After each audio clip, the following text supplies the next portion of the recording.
I'm excited about our next guest because the last time I was with him, he was here with us in our 600 ESPN El Paso Lubingo studios. I can tell he's got a cat because I can see the tail in the background, which is great. I love it when we get a little extra visitor that's joining us during the interview. There he is. He's Jim Ward, who's with us via Zoom right now, and he's got a new record that's going to be coming out here later this summer, and a new single that just dropped as well within the last 24 hours. Great to see you back on Sports Talk, and thanks for giving us some time today, Jim. How are you? I'm super good. Thank you so much for having me. It's a joy to be on with you. So I got to tell you something. So I'm talking to all these different people about the UTEP coaching search, and I'm like, what does Jim Ward think? Because what people don't realize about you is you grew up a Miner fan, like a lot of El Pasoans, going to the Haskins Center as a kid and watching those great teams in the 80s and then into the 90s. And you've had season tickets. You followed them all these years, and you're still very much a UTEP fan, aren't you? Yeah. I mean, we haven't missed a game. We're season ticket holders for over 10 years. We haven't missed one game in at least 4 years. I missed one game because of a surgery in 4 years. That's it. And I was there the next day, I think. Really? The day after the surgery? Or a couple of days later, yeah. I had knee surgery, and I went down. We're on row 10. I went all the way down on crutches all season. Actually, it was in December, so I was all season on crutches. But yeah, we actually book tours around the basketball schedule. So I don't go on the road if they're playing here. I love that. So you've got a lot of interest in this coaching hire that's coming up, and I got to tell you, the names are unbelievable. Like we've talked about this really since the search started. That UTEP is pretty fortunate right now because they've got a lot of names that want this job. Whether it's former UTEP players turned coaches, whether it's coaches right across I-10, whether we're talking about former minor coaches who are coaching elsewhere, or just people that are hot names in the coaching world. It seems like UTEP's going to get a great opportunity to choose their next head coach. Yeah, I mean, let me preface this by saying I'm 100% a fan. I don't know anything about coaching or what would make a great coach other than sort of just a fan's perspective of I think what I'd like to see us do. Obviously, everybody wants to win. That's regardless, right? Mm-hmm. But yeah, some of these names are unreal. And starting to look into them, I sort of have my immediate, Coach Young to me would be such an awesome story to have him here, and sort of looked more into him the last couple of days. And I have kind of like my group around me that educates me more on this than I know. But yeah, I love Kamani Young. I think he would be awesome. And then after that, it's kind of a tie between Golding and Tang. So for you, Kamani is a guy that obviously we watched here from 92 to 98, 1,000-point club. 1,000-point club. One of those great players towards the end of the Haskins run, which is the best way to put it. And really his story that got him back into basketball as a coach and ultimately succeeding now where he's at UConn with Danny Hurley is a pretty unbelievable story, isn't it? It really is just a great story. And I don't know, I think so much at the college level, it's about having a role model leading the team, somebody that can help you get through life. Because it's such a hard age, period. And then you add being a student athlete and all the pressures that come with that must be insane. And to have somebody who's kind of has such a great story and just seems like such a decent human being, would be super awesome. Yeah. Absolutely. Now, as far as you mentioned, Tang and Golding, those are two names that are getting a lot of traction. Golding beating Texas in the tournament, gone 2 of the last 3 years out at Abilene Christian and building that program up from nothing. And then Jerome Tang being at Baylor, the national champs the last 18 years with Scott Drew. So I think those are also two names that a lot of people are talking about. Give me your thoughts on Chris Jans, the New Mexico State coach, because he's also a guy that people are talking about coming over across I-10 from NMSU to UTEP potentially. It's a tough pill to swallow. I'll be honest. It's a little bit weird. It's like your rival coming to coach. It seems like a weird. I don't know. It just seems like it would be a weird move. Just from like a fan's perspective, they're going to be so mad, right? They're going to be so mad if that were to happen. I don't know. I mean, nothing against him at all. Like he obviously has a good program and is doing good stuff. So I just think it'd be weird, just from my point of view. Weird in the sense that when New Mexico State hosts UTEP for the first time, if that ever happens, yeah, fans would be, out for blood. But For sure. ultimately, it's all about winning and bringing this UTEP program back, isn't it? 100%. Look, I mean, when's the last time we were at the NCAA? 92, Hmm. something like that. No, Yeah, actually, that's winning was 92. They were at the NCAA the last time in 2010 with Tony Barbee's last year when they lost to Butler. lost in the first round. Yeah, Either that's way, right. That's right. it's been a minute. And I think as fans in this community, uh, we're so dedicated, and we're so like, we'll just keep going, right? We're gonna, no matter what, we're gonna be there. I like to call it being a forever fan. Like, I'm a forever fan. I'm gonna be there either way. But it would be nice to have just a little bit of wind in our sails, wouldn't it? It would be. And just, how many building years can this city take? Like, we've been building for ever, you know? Can we just get somewhere? That's what I want to do. I By just the want way, a coach to come and stay and like be successful, and we will treat them well, you know? do you remember where you were in March of 92 when UTEP beat Kansas to go to the Sweet 16? So I'm kind of a new, like, I grew up going to basketball games with my grandfather, but kind of like in the 90s, mid 90s, I was sort of playing in punk rock bands and not paying a whole lot of attention. And then when I met my wife in 97 ish, she's a huge basketball fan. So it kind of like brought me back in. So that's why I always preface this with like, I don't know what I'm talking about. So don't anybody get mad at me, please. That's fun. But you know what? You were big into the music scene in the 90s, like you talked about. 92 it seems like forever ago, doesn't it? 29 years is a long time, Jim. It is. It's a really long time. So I'm hearing you on that one. Okay. Now, I'm going to get back to UTEP in a little bit. But first, I want to ask you about really like the last 12 months or so and what that's Yeah. been like for you. You've got Eloise, the restaurant on the west side of town. So you're a restaurant owner, but you're also a musician like you've talked about, and you're a businessman. You're balancing out everything right now. How tough has it been for you and the family really over the last 12 months? It has been a challenge for sure. Starting with a year ago, we had to lay off some people at the restaurant, obviously, because of the beginning of this and mandatory shutdowns. And not just with the restaurant, but we had a Sparta record coming out in April, that came out in April of last year. So starting right about now, we were just canceling stuff. So it's been the first like 3 or 4 or 5 months of the pandemic was just all negatives for me. It was just saying goodbye to people, not being able to go on the road, canceling stuff, not having your normal staff, whether road crew or at the restaurant. And then starting in about August, I kind of flipped it and just started writing songs, sort of as therapy. That's the way that I kind of get through things, is music, right? So I just started writing these songs, and the sort of silver lining of the pandemic is all of us are at home texting with each other and catching up with each other, and sort of saying like, hey, weren't we always going to do this together? Weren't we always going to play on a song together? And then you sort of just start adding that up into a record, where my friends were also stuck at home with their studios, and I was able to sort of knock out this record sort of out of nowhere.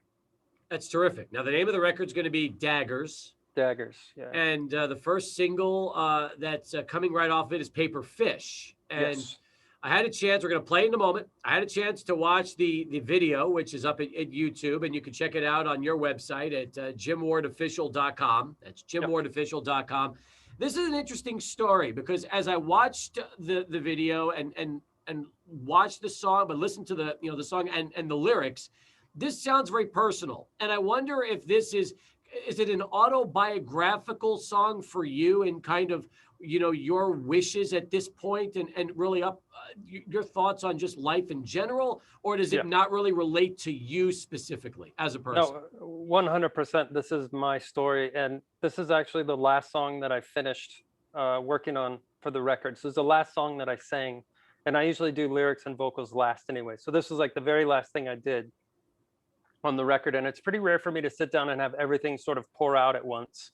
And I wrote this basically start to finish in a very short amount of time. It all kind of came at once. And I think what was happening is that life kind of put us in a corner last year. And I think it sort of asked us what you want out of it. Like, there's no other distractions. Like, what do you want to do? Who do you want to be? And for me, the chorus is you know, the long and short of it is I want to die the best man I can be. I want to do better every day. And that's my philosophy. And for the first time, it kind of came out of me in a song form. Um, and which is one, it's crazy for me that when that happens, it's a blessing as a musician.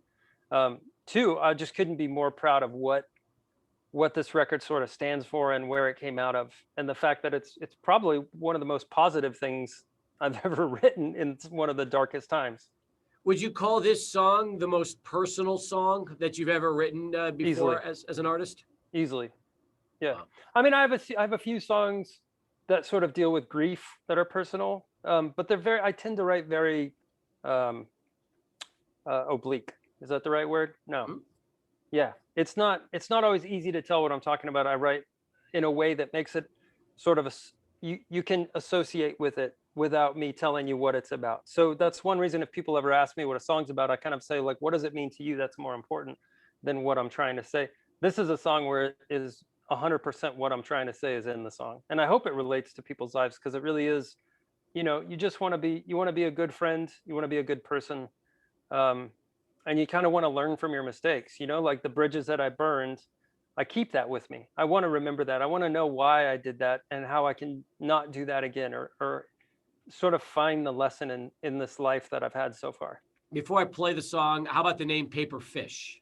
So Paperfish it's named after these literal paper fish that hang in my front room that Christine bought from Japan. They're like really delicate fish that you have to blow up with a straw. Here, I'll show you if you can see them in the background. Yeah, we can, absolutely. Wow. Yeah. So I was just laying on my couch writing, and I looked up and I wrote down paper fish, and that was where it all started from. And I think for me, it's kind of just a reference to the delicacy of these paper fish. Like, life is delicate. It can be beautiful. You just have to sort of try and find the positive and find the lessons, right? So it's not always going to be easy, but I would rather do that. I would rather find the lessons and try and be the best I can be. Welcome back with Jim Ward, who is with us right now, El Pasoan, business owner, restaurateur, musician. Would you like to add any other titles to your resume right now? I mean, did you ever think after all these years you'd be living in El Paso, going to UTEP games, and we'd be talking about a restaurant that you've got? I think the restaurant part is a little surprising to me. Everything else, I've never left, essentially. So I've always lived here. Although I spent most of my time on the road for a bunch of years, but always came home here, have had a house here since forever. So, but the restaurant part's a little, you know, that's something I'm sometimes surprised by, but I like it. I like the social aspect of it a lot, and try to do something good with and for the community. Be a part of the community is important. So absolutely. Let me go to Twitter. There's a tweet that came in a little while ago from this is from Eric, the number 48. I'm going to read this to you right now. He says, Jim Ward is an El Paso treasure, founding member of great bands like At the Drive-In and Sparta. Also has the coolest tattoo, Return to 915 if found. So big fan of yours, as many of our listeners are, and they just listened to the debut, the world premiere of your first single on the upcoming album, which again is Paper Fish.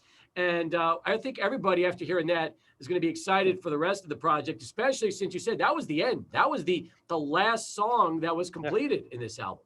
Yeah. I can't wait. You know, I worked on it last year. Obviously, it takes a long time from the minute you finish something like this for today. So just sort of the lead up time to this, and the fact that we wanted to make sure that all of the vinyl was guaranteed to be delivered by the time the record came out. Sort of everybody's making records. So we just got put in a long pipeline and waited this whole time for today just to tell everybody about it, and now to show people the first song and then sort of what's coming. I can't wait. June 11th is when the record actually comes out. You can pre-order the vinyl on my website from the label, and also there's merch on my shop as well that you could check out if you want to. Will you have a record signing party at Eloise? I will do something somewhere. I don't know if it'll be at Eloise or not. I'll definitely do something June 11th, obviously, if it's safe, then we could do it.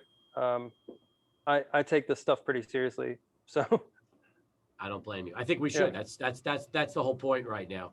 Hey, how It did is. you learn to play guitar? Are you self-taught or did you take Yeah. lessons growing up? No, I'm self-taught. I can't read music.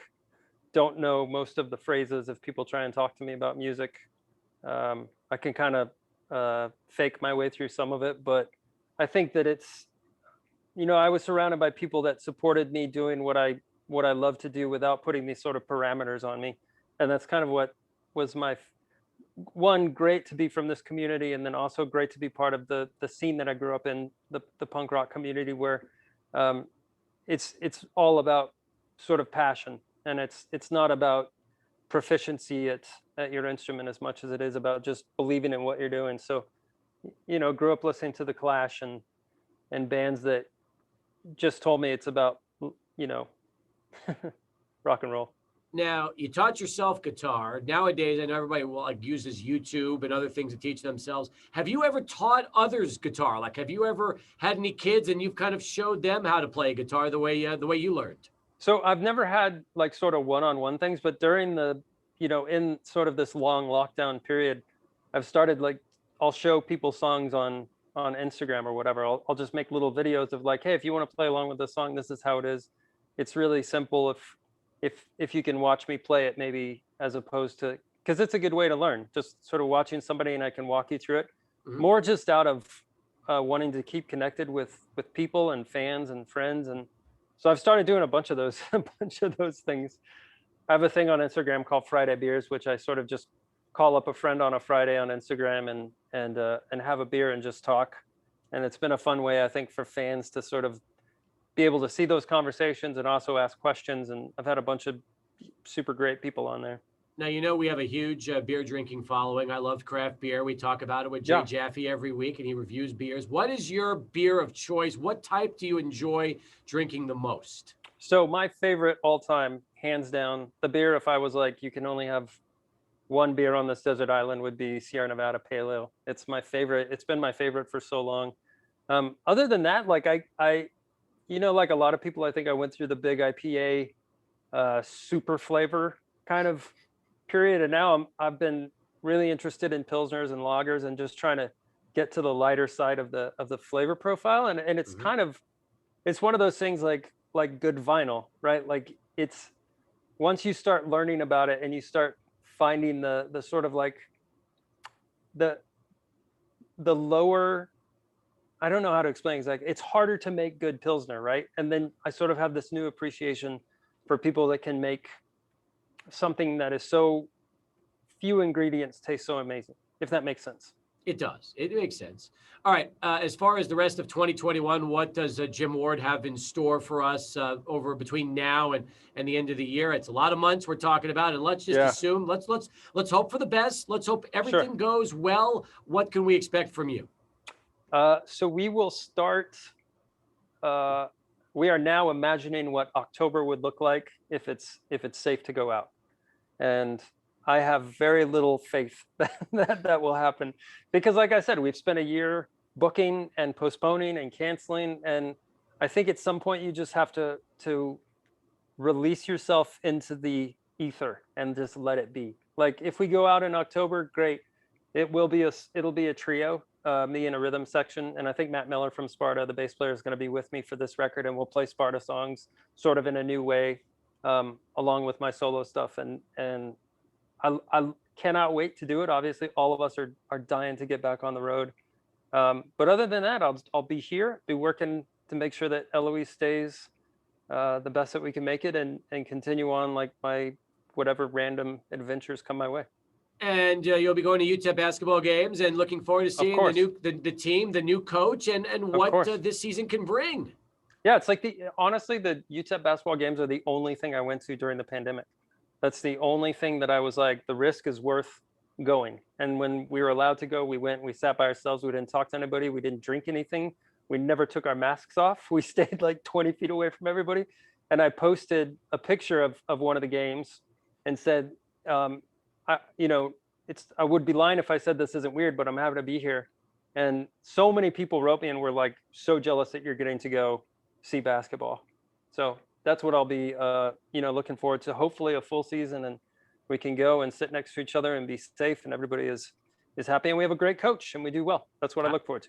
I would love that too. Let me mention again, JimWardOfficial.com. That's the website, JimWardOfficial.com. You can pre-order a copy of the new record Daggers, which will be coming out in June. You can also listen to the new single that just dropped as well, Paper Fish, and enjoy that, which we played for you earlier in the show, and learn more about what Jim's got coming up. And who knows, if you want to try to drop by and see him, just head to Eloise one day and you'll probably get a chance to run into Jim Ward himself there. You never know.